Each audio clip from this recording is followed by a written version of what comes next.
Bonjour à tous, j'espère que vous allez bien ce jeudi 27 novembre 2025 pour ce point marché crypto quotidien. On a un marché qui est actuellement en hausse, qui dépasse facilement les 2% sur l'ensemble du marché et j'ai sélectionné trois actualités du moment et on va regarder en fin de vidéo le prix du BTC, donc restez bien jusqu'au bout.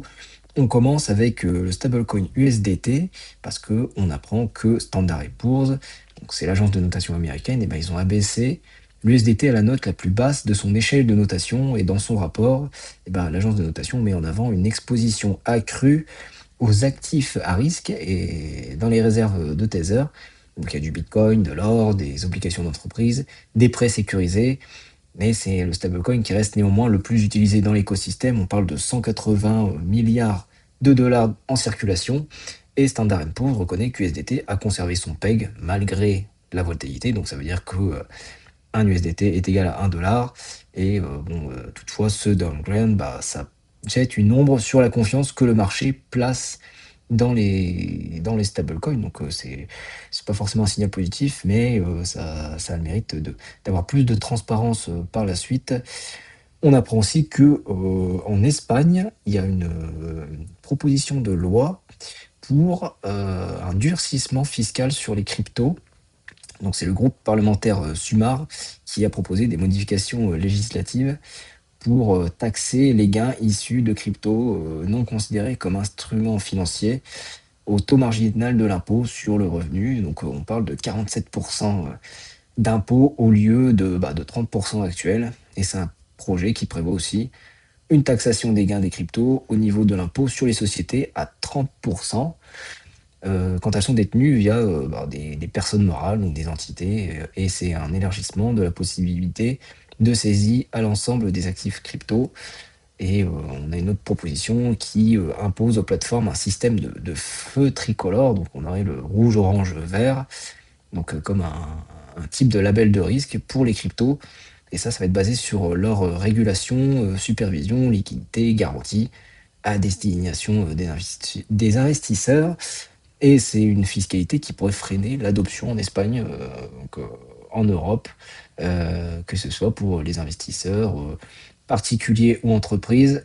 Et ça met un frein sur l'adoption des cryptos, que ce soit sur le long terme ou la spéculation, alors que, comme on voit ici, on a le Japon qui a abaissé récemment une flat tax à 20% sur les cryptos. Donc c'est une fois de plus l'Europe qui est à contre-courant de ce qui se fait dans le monde.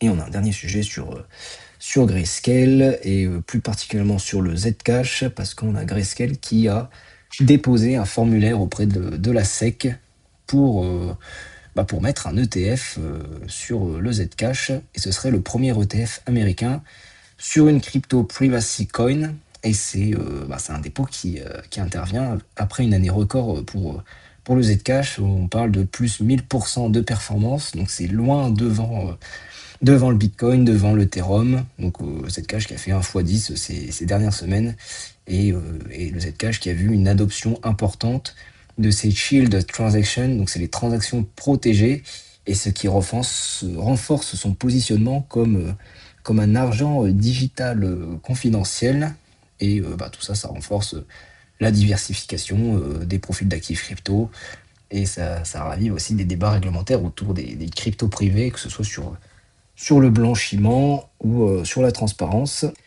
On va passer maintenant sur le prix du BTC pour voir comment ça évolue depuis ces dernières heures. Et on a le Bitcoin qui suit l'évolution du marché de manière globale. On est tranquillement en légère hausse depuis ces derniers jours. Là, on est sous les 91 000 dollars. Donc là, il y a les options sur le Bitcoin qui arrivent à expiration ce vendredi, donc demain. Et je vous avais parlé hier dans la vidéo d'hier d'actualité que les options, de manière générale, on a un point pivot qui est autour des 89 000 dollars. Donc si on se rapproche des 91 000, on pourrait avoir une accélération parce que ce serait favorable au call. Et ça, c'est les options d'achat et ça va pouvoir déclencher les calls et faire une poursuite de la montée par la suite. Donc on aurait déjà un premier objectif qui serait les 96 000 dollars environ.